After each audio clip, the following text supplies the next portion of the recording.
ሰላም ሰላም ውድ የቻናላችን ቤተሰቦች እንዴት አላችሁ? በያላችሁበት ሰላማችሁ ይብዛ። በዛሬ ትምህርታችን የምንማረው የሂሳብ ቁጥሮችን መደመር ይሆናል ማለት ነው። ዛሬ እዚህ ጋር ከትንንሽ እስከ ብዙ ቁጥሮች ያሉትን እየደመርን እንዴት በቀላል መንገድ ሂሳብን በመጠቀም ወይ ደግሞ አሰራሮችን ተጠቅመን ባጭሩ ያለምንም ስህተት ቁጥሮችን ደምረን ማግኘት እንችላለን የሚሉ ነገሮችን እናያለን ማለት ነው። በቅድሚያ ግን ለዚህ ቻናል አዲስ የሆናችሁ በዚህ ቻናል አማርኛ፣ እንግሊዝኛ፣ ሂሳብና ሌሎችም ትምህርቶች ከጀማሪ እስከ ከፍተኛ ላሉ ተማሪዎች እያስተማርን እንገኛለን። ስለሆነም በየትኛውም ዓለማት ሆናችሁ መማር የምትፈልጉ ልጆች ስልካችን ታች ላይ ያለ በኢሞ፣ በቴሌግራም እንዲሁም በዋትሳፕ ደውላችሁ በመመዝገብ በሳምንት እስከ 5 ቀን ድረስ በቀን ደግሞ ለአንዳንድ ሰዓት ያክል በግልም በግሩፕም እናንተ እንደምትፈልጉት ተመዝግባችሁ መማር ይቻላል። ቻናላችንን ላይክ፣ ሸር እና ሰብስክራይብ እያደረጋችሁ ቤተሰብ ሁኑ።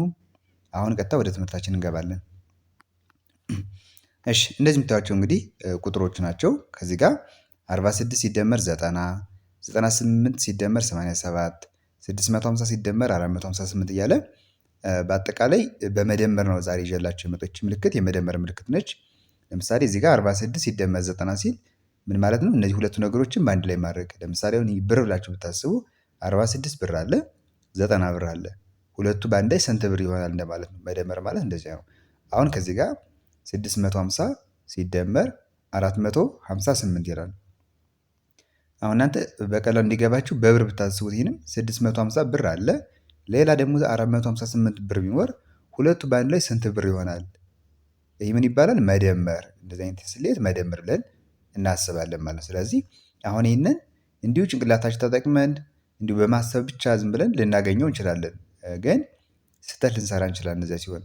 በተለይ ግን ለምሳሌ የዚህ ጋር አሁን በጣም ብዙ ቁጥር ነው። ይህንን አሁን እንዲህ ዝም ብላችሁ ቁጭ ብላችሁ በጭንቅላታችን ለማሰብ ሊከብድ ይችላል። ግን አሁን በማሳያችሁ አሰራር ግን ከሰራችሁ ማንኛውም ቁጥር ከትንንሽ እስከ ብዙ ቁጥሮች ምንም ስህተት ሳትሰሩ በትክክል ውጤቱን ማግኘት ትችላላችሁ ማለት ነው። አሁን ከዚህ ከመጀመሪያው እንጀምራለን። እንግዲህ የባለፈውን ቪዲዮ ያያችሁ በባለፈው አንዴ መደመር ሰርቻለሁ። ምንድነው ያደረግነ? ሁሌም ቢሆን ስንደምር ምን ብለናል? በመደመር ጊዜ ማድረግ ያለብን ለምሳሌ እዚህ ጋር 46 ሲደመር 90 ይላል። እንደዚህ ተቀምጦ መደመር የሆነ ቁጥር ቢሰጠን ሁሌም በሂሳብ ወይም ደግሞ በአሰራር ለመደመር ከፈለጋችሁ አንደኛው ቁጥር ከላይ አንደኛው ደግሞ ከታች መሆን አለበት። ከዚያ ደግሞ ስትሬታቸው ምን ያሉ እየጠበቁ መሆን አለበት ብያችኋለሁ በባለፈው ቪዲዮ። ያንን ቪዲዮ ያያችሁ በእርግጠኝነት ዛሬ ምንም አይከብዳችሁም ብዬ አስባለሁ። ከኔ ቀድማችሁ ውጤቱን እንደምታገኙ እርግጠኛ ነኝ። ስለዚህ እዚህ ጋር አሁን 46 ሲደመር 90 የሚለውን እንዲህ እናደርግና 46ን ከላይ ያደረግን 90ን ከታች ያደረግን ማለት ነው። 90 ከታች ያደረግን። እሺ አሁን እዚህ ጋር 46 አለ፣ 90 አለ። አንደኛው ከላይ ነው፣ አንደኛው ከታች ነው። ከዚያም በኋላ ግን ምን መሆን አለበት? እዚህ ጋር ይቺና ይቺ የመጀመሪያው ቀጥታ መሆን አለበት። ሁለተኛውና ሁለተኛው ቀጥታ መሆን አለበት እንጂ እንዲገባ ብለን ወይ ደግሞ ወደዚህ ካረግነው እችኛዋን 6 ከዚህ 9 ጋር ብንደምር 4ን ከዚህ 0 ጋር ብንደምር ግን ሙሉ በሙሉ ኤክስ ነን ማለት ነው። ስለዚህ አሁን በቀጥታዋ እየደመራችሁ ማስቀመጥ ነው ማለት ነው። አሁን እዚህ ጋር እንዴት ነው የምትደምሩት? 6ን ከ0 ጋር 4ን ከ9 ጋር ትደምሩና ከዚህ ጋር ማስቀመጥ ማለት ነው። ማስቀመጥ። እሺ አሁን እዚህ ጋር 6 ሲደመር 0 ስንት ነው? 6 ብር ላይ ብላችሁ 0 ብትጨምሩ ስንት ነው የሚሆን? ራስ 6 ነው የሚሆን። ምንም አይቀየርም አይደለ? 6 ላይ ምንም ባትጨምሩ 6 ነው የሚሆን። 6 እሺ 4 ሲደመር 9 ስንት ነው? ከ4 ብር ላይ 9 ብር ብንደምር 13 ብር ይሆናል። ስለዚህ ጋር 13 ማስቀመጥ 13 ማለት ነው። 13 3ን ስጽፍ አበላሸዋት። እንደዚሁ ይሄው እንደዚህ ተቀመጠ ማለት እንዴት ነው የደመርነው? የመጀመሪያዋን ከመጀመሪያዋ ጋር ሁለተኛዋን ከሁለተኛው ጋር እያደረግን ከዚህ ጋር አስቀመጥን ማለት ይሄ ምን ሆነ? የመጨረሻ የዚህ ሁለቱ ድምር ማለት ነው። የሁለቱ ድምር ይሄንን አገኘን። ስንት ነው? 136። ስለዚህ ስትደምሩ ሁሌም እንደዚህ ወደ ጎን ነው ካገኛችሁት መጀመሪያ ማድረግ ያለባችሁ በዚህ መንገድ ታስቀምጣላችሁ። ከዛ የመጀመሪያውን ከመጀመሪያዋ ጋር ሁለተኛው በቀኝ ነው የሚጀመር። ሲደመር በቀኝ ጀምራችሁ ነው እንጂ በግራ ጀምራችሁ ከደመራችሁ ትሳሳታላችሁ። ሁሌም በቀኝ ጀምራችሁ እየደመራችሁ ከዚያ ቁጥሮቹ ወደዚህ ማስቀመጥ። ያ መጨረሻ የምታገኙት ትክክለኛው መልስ ይሆናል ማለት ነው። አሁን እዚህ ጋር ስንታገኘን 136 136። እሺ ወደ ሁለተኛው ስንመጣ ከዚህ ጋር ደግሞ 650 ሲደመር 458 ይላል። እሺ አሁንም ይህ እንዴት ነው የምንደምረው? ልክ እዚህ ጋር እንደሰራ ነው አንዱን ከላይ አንዱን ከታች ማድረግ። እሺ እንደዚህ አስቀመጥን። ከዚህም በኋላ ምንድነው ማድረግ ያለብን? እዚህኛው ላይ እንደሰራ ነው ቀጥታ መደመር። የመጀመሪያዋን ከመጀመሪያዋ ሁለተኛዋ ከሁለተኛዋ ያደረግን እዚህ ጋር ማስቀመጥ ማለት ነው። 0 ሲደመር 8 ስንት ነው?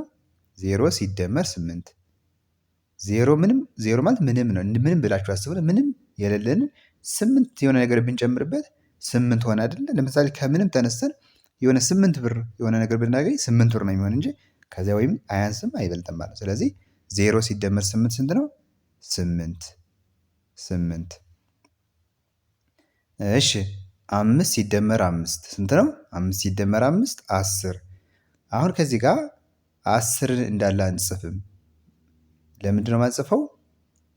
ሁለት ፊደላቶች ወይም ሁለት ቁጥሮች በአንዴ መካከል ላይ ከሆነ መጻፍ አይቻልም። ሁለት ቁጥሮችን በአንዴ መጻፍ የምንችል መጨረሻ ከደረሰ ነው።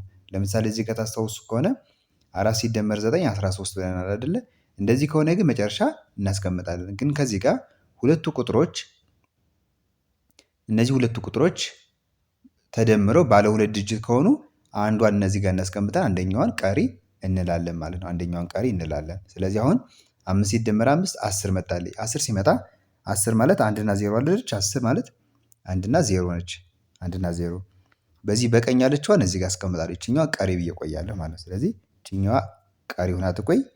ከዛ 0 እንጽፋለሁ። 0 እንጽፍና 0 ጽፌ አንድ አለኝ ማለት ነው። አንድ አለች፣ አንድ ቀሪ። እሺ 6 ሲደመር 4 ስንት ነው? 6 ሲደመር 4 10 ከአንድ ጋር 11። አሁን እዚህ ጋር እቺን እንደምራታለን፣ መርሳት የለባችሁም ቀሪዋን፣ ምክንያቱም ከመጨረሻው ትደመራለች። 6 ሲደመር 4 10 ከአንድ ጋር 11 ማለት ነው። 11 የመጨረሻ ውጤታችን ምን ሆነ? እንደዚህ ማለት ነው። ስንት? 1108 1108 በጣም አሪፍ። እንደዚህ እያደረግን መደመር እንችላለን። የዚህ መልስ ስንት ነው የሆነልን? 1108 ማለት ነው። እሺ የዚህ የመጀመሪያውስ? የመጀመሪያው ደግሞ ስንት ነበር የሆነ? 46 እና 90 135 አይደለም? 136 እንደዚህ አግኝተናል። ይሄኛው 1108 ይሄኛው ደግሞ 136። ግን እንደዚሁ እንደተቀመጠ ከደመራችሁ ግን ትሳሳታላችሁ። ሁሌም ስትደምሩ አንደኛውን ላይ አንደኛውን ታች ማድረግ እንዳትረሱ። ከዚያም በኋላ ውጤቱን ለማግኘት በጣም ይቀላችኋል ማለት ነው። እሺ አሁን ደግሞ ወደ ሁለተኛው እንመጣለን። እሺ ከዚህ ጋር ደግሞ 98 ሲደመር 87 ይላል። 98 ሲደመር 87። አሁን እዚህ ጋር መጀመሪያ ላይ ከሰራ ነው በምንም አይለይም። የመጀመሪያውን በትክክል ከሰራችሁ ይሄ ምንም አይከብዳችሁም። ልክ እንደ መጀመሪያው መስራት ነው። ስለዚህ ምን እናድርግ? ከታችና ከላይ እናድርግ። እንደዚህ እናድርግ አይደለ? ይህም በኋላ በቃ ቀላል ነው። ይኸው እንደዚህ ያደረግን። እሺ አሁን 98 አለ 87 አለ። ምንድነው የምናደርግ? የመጀመሪያዋን ከመጀመሪያዋ ስትሬቷን በደንብ መጠበቅ አለብን እንዳይስትብን። ብቻ ግን በተራ ማድረግ፣ ተራ ካልሆኑ እንስሳታለን። ስለዚህ አሁን እኩል ናቸው። ስለዚህ 8 ሲደመር 7 ስንት ነው? 15። 15ን አንጽፍም፣ 5ን ጽፈን እንላለን። 5ን ጽፌ አንድ ቀሪ አለ። 15 አይደል? 5ን ጽፈን ቀሪ አንድ አለን ማለት ነው። ቀሪ አንድ አለን። እሺ 5ን ጽፈን አንድ ቀሪ አለች። ከዛ 9 ሲደመር 8 ስንት ነው? 9 እና 8 17 ነው። ከአንድ ጋር 18 ማለት ነው። 18 ስለዚህ ስንት አገኘን? 185 ማለት 185 8 እና 7 15 5ን ጽፌ አንድ አለኝ። 9 እና 8 17 ከአንድ ጋር 18 187 በጣም አሪፍ። እሺ ስለዚህ የዚህ ውጤት ስንት ሆነ? 187 7 ማለት ነው 187። እሺ አሁን ደግሞ ወደዚህ እንምጣ። ይህን ደግሞ ልክ እንዳሁኑ ከላይና ከታች እናድርግ። መጀመሪያ እንደዚህ አስቀምጣለሁ። ከዚህም በኋላ መደመር ማለት ነው። አሁን ከዚህ ጋር ማስተዋል ያለባችሁ ነገር ምንድነው? ይህኛው ባለ 3 ቁጥር ነው፣ ይህ ደግሞ ባለ 2 ቁጥር ነው። እንደዚህ ከሆነ ከዚህ ከዳር ጀምሮ ያሉት ስትሬት መሆን አለባችሁ። እንደዚህ ገባ አድርጋችሁ በዚህኛው በኩል ስትሬት ካደረጋችሁ እችኛው ዜሮ እጥፍ ትሆንና ብቻዋን ታወርዷታለች። ከዚያም በኋላ አሰራሩ በሙሉ ስህተት ይሆናል ማለት ነው። ስለዚህ ስትሰሩ ባለ 2 ዲጂት ከሆነ እና አንደኛው ባለ 3 ከሆነ ወደዚህ ገባ አድርጋችሁ በዚችኛው ስትሬት፣ በአንድ በታች ምንም ባይኖር ችግር የለውም፣ ግን በዳር ጀምሮ ስትሬት መሆን አለበት። አሁን እዚህ ጋር 0 ሲደመር 0 እንላለን። ስንት ነው? 0 እና 0 0 0። እሺ 0 ሲደመር 2 ስንት ነው? 2። ከዜሮ ላይ 2 ብንደምር 2 ነው የሚሆን። እሺ ከዛ ከአንድ በታች ምንም የለም፣ ምክንያቱም እችኛዋ ባለ 2 ቁጥር ስለሆነች። ስለዚህ አንድን ወስድ እንዳለ እናስቀምጣለን። አንድ ሲደመር ምንም አለመደመር ራሱ አንድ ነው ማለት ነው። ስንት አገኘን? 120 120 ማለት ነው። ስንት ናት? 100 ሲደመር 20 100 ሲደመር 20 ስንት? 120 ማለት ነው። በጣም አሪፍ። እሺ እኩል ይሆናል 120። እሺ በጣም አሪፍ። ወደ ሶስተኛው ስንመጣ ከዚህ ጋር ደግሞ ረዘም ያለ ቁጥር ነው። ደግሞ ይህ ስንት ነው? 9876 ሲደመር 4550 ይላል። 4550 ምንም ቢረዝም የማያስጨንቅ ነገር የለም። የመጀመሪያ የቤት ስራችን ምንድነው? እንደዚህ ማስቀመጥ ነው። ከዚያ እንደዚህ ካስቀመጥን አሁን ይችኛዋ 0 እና የላይኛዋ 6 እኩል አይደሉም፣ ወደዚህ ገባ ብላል። ስለዚህ በስትሬት ማድረግ አለብን። የመጀመሪያውን የመጀመሪያው እኩል መሆን አለባቸው ግዴታ ብያቸዋለሁ። ስለዚህ ላይኛዋን ወደፊት ገባ ላድርጋት። እንደዚህ ላድርግና በቃ አሁን እኩል ሆናለች አይደለ? ከዚህም በኋላ ለመደመር አልቸገርም። አሁን መደመር እችላለሁ።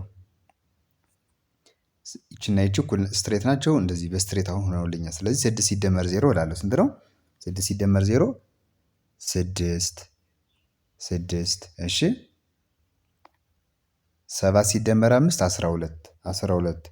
ሁለትን ጽፌ አንድ አለ። ምክንያቱም ሁለት ቁጥር አንዴ መጻፍ አንችልም። አንዴ መጻፍ ምንችል መጨረሻ ዳር ከደረስን ብቻ ነው። 7 ሲደመር 5 12። ሁለትን ጽፈን አንድ አለን። እሺ 8 ሲደመር 5 ስንት ነው? 13። ከአንድ ጋር 14። ስለዚህ አራትን ጽፌ እላለሁ። አራትን ጽፌ አንድ አለኝ። አሁን አንድ ቀሪ ያለች። እሺ 9 ሲደመር 4 ዳር ደረስን። አሁን 9 እና 4 13። ከአንድ ጋር 14። አሁን 1 እና 4 መለይ መጻፍ እንችላለን። ምክንያቱም ለምንድን ነው? መጨረሻ ዳር ስለደረስን ማለት ነው። ስለዚህ 9 እና 4 13። ከአንድ ጋር 14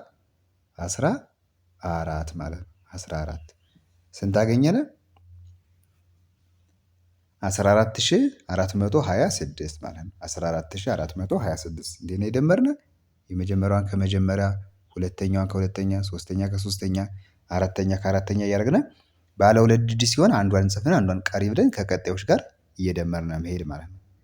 በጣም አሪፍ። 14426 14426። እሺ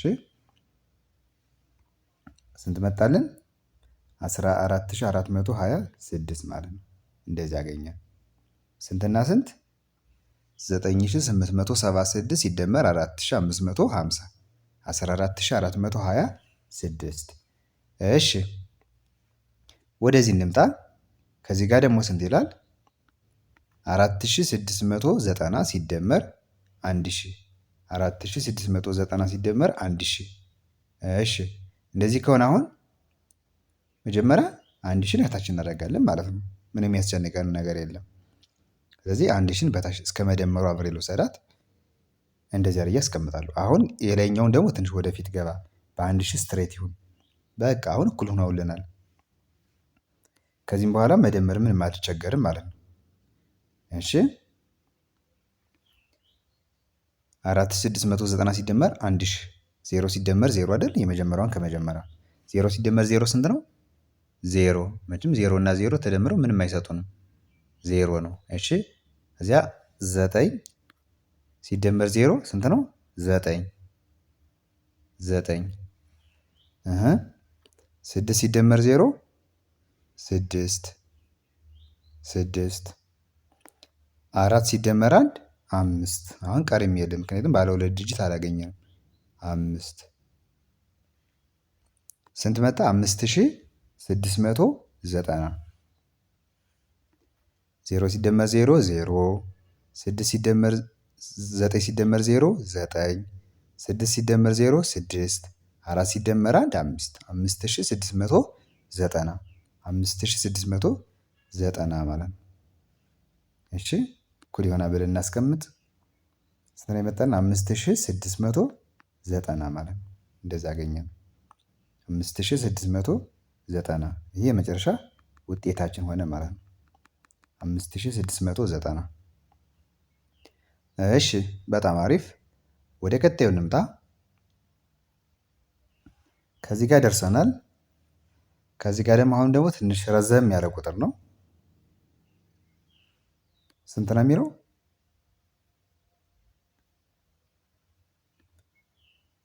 12 ሺህ ነው ወይስ 120 ሺህ? ቁጥር ደግሞ በደንብ ማንበብ መቻል አለባቸው። እሺ ረዘም ያሉ ቁጥሮችን በመቶ ሺዎች በሚሊዮን ሲሆንም ደግሞ በደንብ ካልቻላችሁ ለመደመር ትቸገራላችሁ። ደመራችሁም ስንት እንደመጣ ደግሞ ለማወቅ በጣም አስቸጋሪ ይሆናል። ስለዚህ ሁሌም ቁጥሮችን በደንብ መለማመድ ማስችሏቸው ካሉ በደንብ አድርጋችሁ ቪዲዮዎችን እያያችሁ ማጥናት ያስፈልጋል። አሁን ይህ ስንት ነው ሲነበብ? 120,200 ነው። 120,200 ሲደመር 25,000 120,200 ሲደመር 25,000። እሺ አሁን የመጀመሪያዎች ላይኞቹ 6 ናቸው፣ እነዚህ 5 ናቸው። ስለዚህ ከዚህኛው ጀምረን ስትረት እያደረግን ስለድ አንዷ ትተርፋለች። በአንድ በታች በኩል አሁን ምንም አይኖርም፣ ምንም ችግር የለውም። ምክንያቱም በዚህኛው በኩል ቢተርፍ ችግር የለም፣ ግን በዚህ በኩል ግን እኩል መሆን አለበት ነው ዋናው ነገር። ስለዚህ አሁን 0 ሲደመር 0 እንላለን። ስንት ነው? 0 እና 0 0 ነው። እሺ አሁንም 0 ሲደመር 0 በስትሬታችሁ ስንት ነው? 0 ነው። እሺ አዚያ ቀጣይ ስንት ይላል? 2 ሲደመር 0 አይደለ? 2 ሲደመር 0 ስንት ነው? 2 እና 0 2 2። እሺ 0 ሲደመር 5 ስንት ነው? 0 እና 5 5 0 ነገር ላይ 5 እንጨምር 5 ነው የሚሆነው። እሺ 2 ሲደመር 2 ስንት ነው? 4 4 4። ከዚያ 1 ሲደመር በታች ምንም የለም፣ ምክንያቱም 2 እና 2ን ደምረናል። ከሁለት ወደዚህ ምንም ስለሌለ አንድና ምንም አንደምርም፣ አንድ እናወርዳለን ማለት ነው። አንድን እናወርዳለን። ስንት አገኘን? እሺ ይሞክራል። እስቲ ሞክሩ መጀመሪያ እናንተ። አሁን ይሄ ባለ ስንት ዲጂት ነው? ባለ 6 ቁጥር ነው። 1 2 3 4 5 6። ስለዚህ ባለ 6 ዲጂት የሆነ ቁጥር ከሆነ ሁሌም ከ100,000 በላይ ነው ማለት ነው። 100,000 እና ከዚያም በላይ ነው። አሁን ሲነበብ 145,200 ማለት ነው። 145,200 145,200። እሺ እኩል ይሆናል 145,200። እንደዚህ አገኘነ ማለት ነው። እሺ ወደዚህ እንምጣ። ከዚህ ጋር ደግሞ ስንት ይላል? ባለ 5 ከሆነ ደግሞ ስንት ነው? 1 እና 4 0 ከሆነ 10,000 አይደለ? 10,000 ሲደመር 9 ነው። 10,000 ሲደመር 9 እንደዚህ አለ። 10,000 ሲደመር 9። አሁን 9 ቁጥር ከየት ጋር ነው የምንደምራት? አሁን 9 የምንደምር ከአንድ ጋር ነው? ከዚህኛዋ 0 ነው? ከዚህኛዋ ነው? ወይስ ከመጨረሻው ነው? ከማን ጋር ነው የምንደምራት? ምክንያቱም ከእያንዳንዱ ቁጥር ብንደምራት የተለያየ ውጤት ነው የምናገኘው። ለምሳሌ 9 ከዚህ ጋር ብንደምራት እቺ ወደ 9 እና 10 ትሆናለች። 1 እና 0 ይቀየራል። 9 ከዚህ ጋር ብንደምራት እቺ 9 ትሆናለች። 9ን ከዚህ ጋር ብንደምራት እቺ 9 ትሆናለች። ስለዚህ አሁን እቺ 9 የት እንደምትደመር ካላወቃችሁ አሁን 10,000 እና 9 10,000 9 ነው። ግን እንዴት ነው ደግሞ ውጤቱ የምናገኘው? እንዴት ነው የምንጽፈው የሚለውን ነገር አሁን ማወቅ አለባችሁ። ስለዚህ እንደነገርኳችሁ ሁሌም ይቺ 9 ምን መሆን አለባት? ከመጀመሪያዋ 0 ስትሬት መሆን አለባት ስትደምሩ። እስኪ በቃ እንደዚህ ማለት ነው። አሁን አያችሁ 0 እና 9 ምን ናቸው? ፓራላል ስትሬት ናቸው ማለት ነው። አሁን መደመር እንችላለን። ምንደምር ሁሌም ከመጀመሪያዋ ጋር ነው። የታችኛው የመጀመሪያዋ ከላይኛዋ ከመጀመሪያዋ 0 ሲደመር 9 ስንት ነው? 0 ሲደመር 9 9 9። እሺ ከዛም በኋላ ከዜሮ ጋር ምንም የሚደመር የለም ማስቀመጥ ነው። ከየትኛው ዜሮ ጋር የሚደመር የለም እናስቀምጣለን። ምክንያቱም በታች በኩል ምን ስለሌለ ቁጥር የለም ማለት ነው። ከዚህኛው ዜሮም የለም እናስቀምጣለን። ከአንድ ጋርም የለም እናስቀምጣለን። አሁን የደመርነ ከማን ጋር ብቻ ነው? ከመጀመሪያዋ ዜሮ ጋር ብቻ። ምክንያቱም ለምን ይችኛው አንድ ብቻ ስለሆነች አንዷን ለሁለት ቦታ መደመር አንችልም። አንድ ላይ ከደመርን ደግመን ሌላ ቦታ እንደመራትም። ስለዚህ 10,009 እንደዚህ ይጻፋል ማለት እንደዚህ ይመጣል ማለት ነው። ግን ይችን ዜሮ ተሳስታችሁ ከየትኛው ዜሮ ጋር ብትደምሯት ሙሉ በሙሉ መልሳችሁ ኤክስ ይሆናል ማለት ነው። ስለዚህ አንድ ከሆነች ሁሌም ከመጀመሪያው አንድ ጋር መደመር 10,000 ሲደመር 9 ስንት አገኘን? 10,009 ማለት ነው። 10,009 10,009 እሺ መልሱን ላስቀምጥላችሁ ከላይ 10,009 እሺ እኩል ይሆናል 10,009 ማለት እንደዚህ እንጽፋለን። ይሄኛው 120,200 ሲደመር 25,145,200 አገኘን። 10,000 ሲደመር 9 ደግሞ 10,009 10,009 ሲጻፍ የመጀመሪያዋንችን ዜሮ ወደ 9 መቀየር ማለት ነው። የመጀመሪያዋንችን ዜሮ ወደ 9 እንቀይራታለን። እዚያ እንደዚህ እናገኛለን ማለት ነው 10,009። እሺ ይህን ካልነ እንግዲህ ዛሬ እኔ 4 የሂሳብ ቁጥሮችን እናንተ እንድትሞክሩ ይዤ መጥቻለሁ ከዚህ ጋር። እነዚህ የምታዩዋቸው ቁጥሮች በጣም ቀላል ናቸው። እስካሁን ያየናቸውን መደመሮች ወይ ደግሞ የመደመር ስሌቶች ከያዛችሁ ከገባችሁ ከላይ ያሉት ማለት ነው። እነዚህ ለመደመር በጣም ቀላል ነው የሚሆነው። ስለዚህ ከላይ ባየነው መንገድ ከዚህ ጋር 1000 ሲደመር 1 ሲደመር 1 ውጤቷን ማለት ነው። ከዛ 1000 ሲደመር 10 1000 ሲደመር 100 እና 2000 ሲደመር 1020 2000 ሲደመር 1020 1000 ሲደመር 1 እኩል ይሆናል ጥያቄ ምልክት ናችሁ። በዚህ ጋር ጥያቄ ምልክት ለምን ያስቀመጥ መልሱን እዚህ ጋር እንድታስቀምጡልኝ ነው። እዚያ 1000 ሲደመር 10 1000 ሲደመር 100 እና 2000 ሲደመር 1020 የምትችሉ እናንተ ባላችሁ ጊዜ ከቻላችሁ ሙሉውን ካልቻላችሁ ደግሞ ቢያንስ አንዳንድ ብትሞክሩ እና ከዚያም በኋላ ኮሜንት ላይ መልሷን ብታስቀምጡልኝ ከኮሜንት ላይ መልሷን አስቀምጡልኝ። ከዚያ አይላችኋለሁ፣ ከተሳሳታችሁ አርምላችኋለሁ። መልስ ስታስቀምጡ ከቻላችሁ ይሄኛው መደመሩ ምክንያቱም የትኛው እንደደመራችሁ እኔ ማወቅ ስለማልችል ለምሳሌ እዚህ ጋር 1000 ሲደመር 1 ይላል። እዚያ እናንተ 1000 ሲደመር 1 እኩል ይሆናል ትሉና መልስ ማስቀመጥ 1000 ሲደመር 100 ትሉና እኩል ይሆናል መልስ ማስቀመጥ። እንደዚህ እያደረጋችሁ ኮሜንት ላይ ሞክሩ። ለዛሬ የነበረን ትምህርት ይህን ይመስላል። እንግዲህ ሁሌም እንደዚህ አይነት ቪዲዮዎችን እየሰራሁ ለቃለሁ። በተጨማሪም አማርኛ፣ እንግሊዝኛ ትምህርቶችም ስለምለቅ እናንተ የምትፈልጉትን እየገባችሁ ማንበብ መከታተል ይቻላል። የሂሳብ ትምህርትም በባለፈው ቪዲዮ የመደመር የመቀነስ እንዲሁም የማባዛት ቪዲዮዎችንም አይተናል። ወደኋላ ተመልሳችሁ ደግሞ ሌሎችን ማባዛትና መቀነስም ስላለ ገብታችሁ ማንበብ ይቻላል። ስለዚህ በቀጣይ ደግሞ በሌሎች ትምህርቶች እመለሳለሁ። እስከዚያው ድረስ በያላችሁበት ሰላም ሁኑ። ቻው